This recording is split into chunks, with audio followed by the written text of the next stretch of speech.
O Espiritismo desvenda os grandes enigmas da vida. De onde venho? Para onde vou? O que acontece após a morte?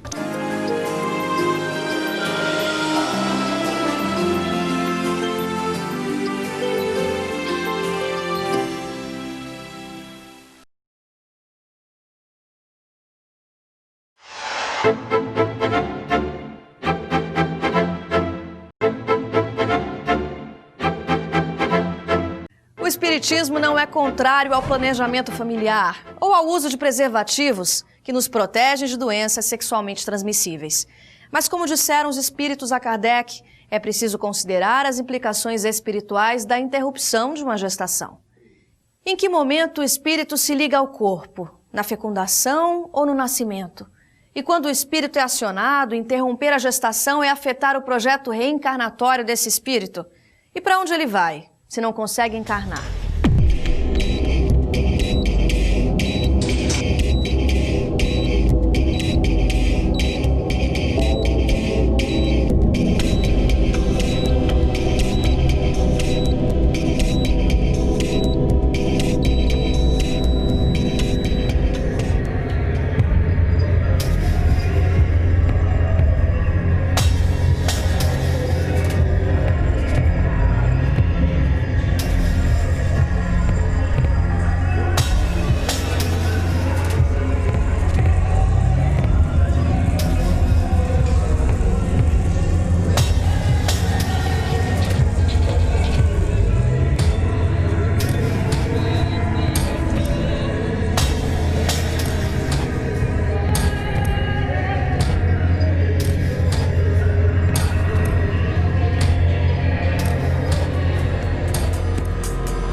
Pesquisas com células-tronco embrionárias constituem aborto?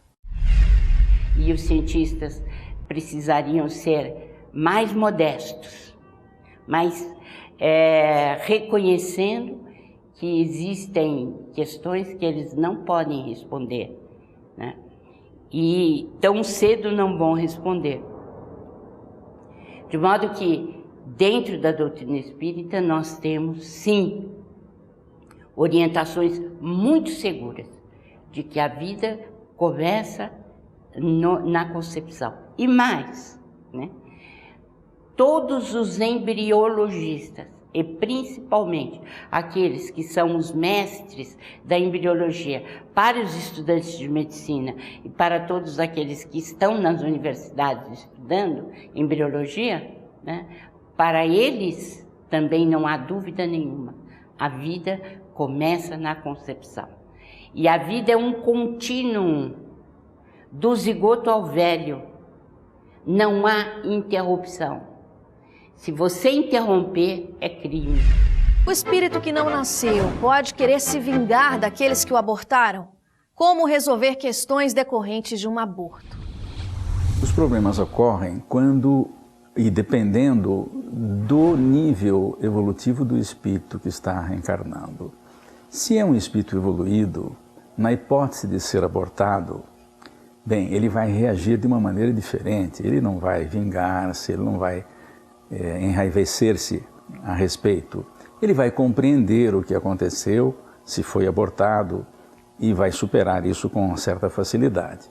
Mas nem todos os espíritos são assim. Estes espíritos que são impedidos de reencarnar, alguns deles podem se transformar em espíritos extremamente revoltados, com ódio, e vão interferir na vida daqueles que provocaram o aborto.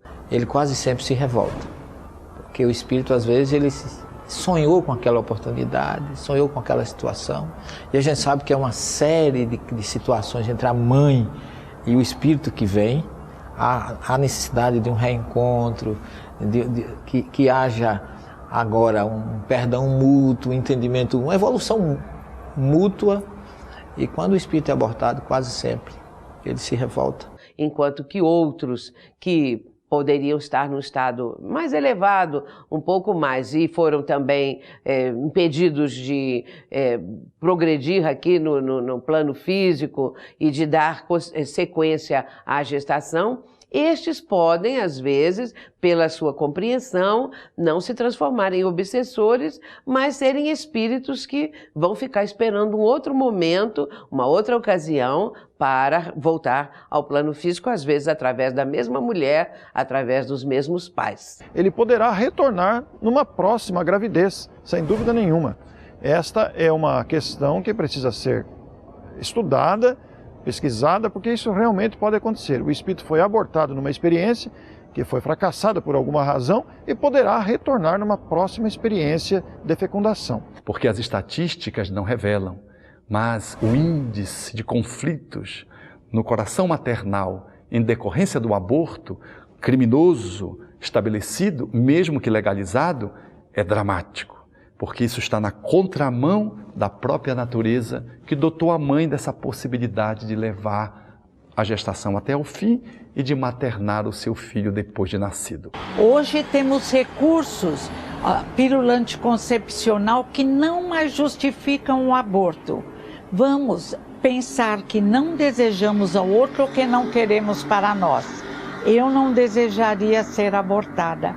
Consequentemente, jamais quero abortar. A reencarnação, ela nos abre, a partir da compreensão espírita, de que o respeito ao embrião é a celebração da vida desde o momento da concepção até o fim, a despeito desse embrião não ter um braço, não ter uma parte do cérebro, não ter uma parte do corpo. A neonatologia, a pediatria, a obstetrícia, a medicina como um todo, deveriam se desdobrar para melhor atender aquele ser especial do que para lhe imputar a expulsão mediante o abortamento. Mas se a pessoa já cometeu e se não sabia, as leis divinas, elas têm atenuantes. Existem nas leis divinas atenuantes e agravantes. Então, nós não devemos julgar ninguém. Quem comete aborto o faz quase sempre por desconhecer mecanismos das leis de Deus. E o que nós devemos fazer é cada vez mais falarmos desses mecanismos, divulgarmos esses mecanismos para que as pessoas entendam que não devem praticar o aborto.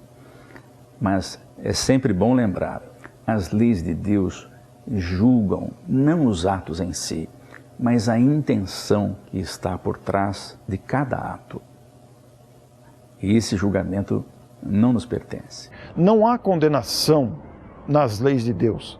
O que há são apenas consequências dos nossos atos, que sempre poderão ser reparados. Deus não condena seus filhos para o sofrimento. Deus quer o progresso dos seus filhos. Então nós temos que perder essa ideia de um Deus vingativo, cruel.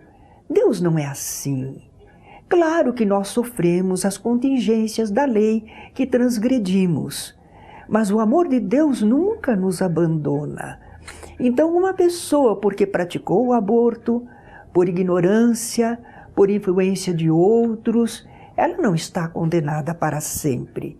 É uma situação que ela vai ter de refazer diante da lei divina. E se elas nos buscarem, o que a gente pode fazer é orientá-las no sentido da valorização da vida, da responsabilidade com relação ao próprio corpo, da responsabilidade com as consequências dos seus atos.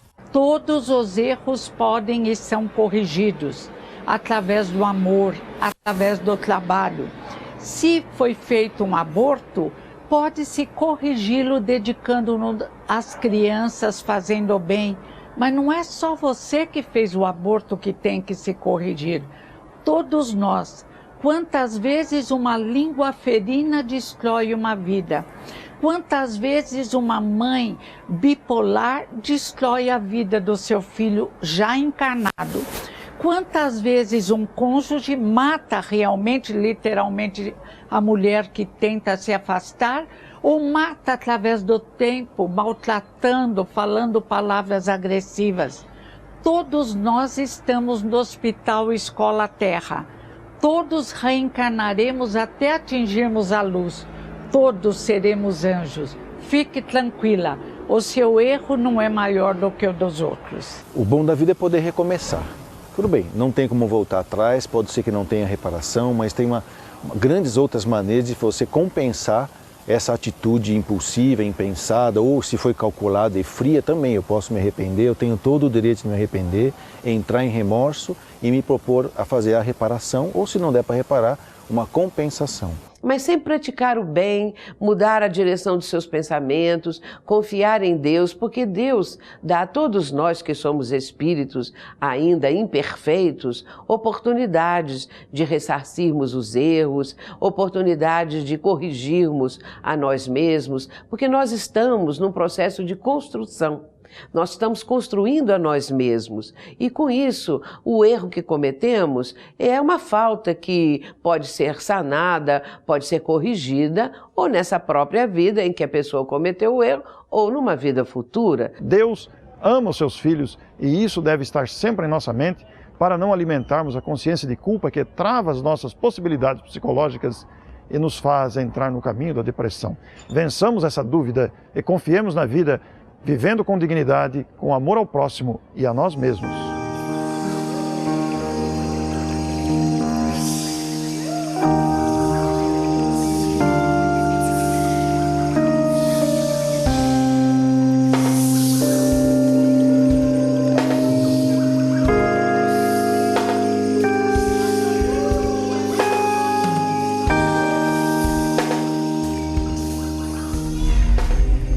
O Espiritismo é essencialmente uma doutrina de consolação.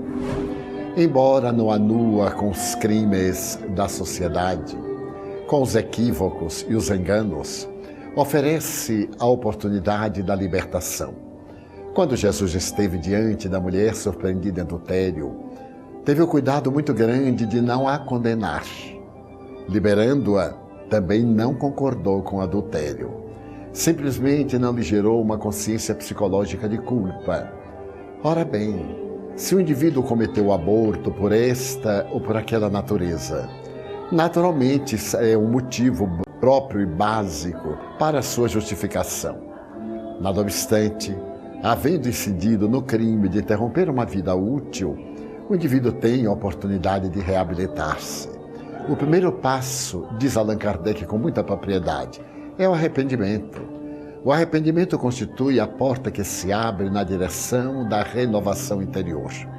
Depois é a expiação. Sofremos o efeito do nosso equívoco. E, por fim, a reabilitação. A possibilidade de podermos continuar a vida, dando ensejo a futuras reencarnações.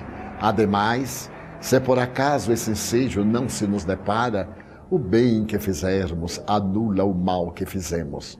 Quantas crianças necessitadas de teto, quantos abandonados, quantos órfãos de pais vivos, quantos que necessitam da vida educativa. Se nós adotarmos emocional, carinhosamente, do ponto de vista espiritual, uma criança e a ajudarmos, estamos reabilitando-nos diante daquela criança cuja existência interrompemos na vida fetal. Então o Espiritismo enseja-nos a oportunidade reparadora, porque não existe delito que não encontre a sua forma de reabilitação. O aborto é crime, sim, mas também é uma porta para o reconhecimento dos valores éticos, para o encontro com a verdade, para a autoconsciência. Se por acaso você se encontra, caro amigo ou amiga telespectador, nessa situação, recomece a vida com alegria, elimine a culpa, trabalhe, faça o bem e construa um mundo novo. Este é o caminho da verdadeira felicidade. Gostou do programa? Então curta nossa página no Facebook e compartilhe com os amigos. Tchau!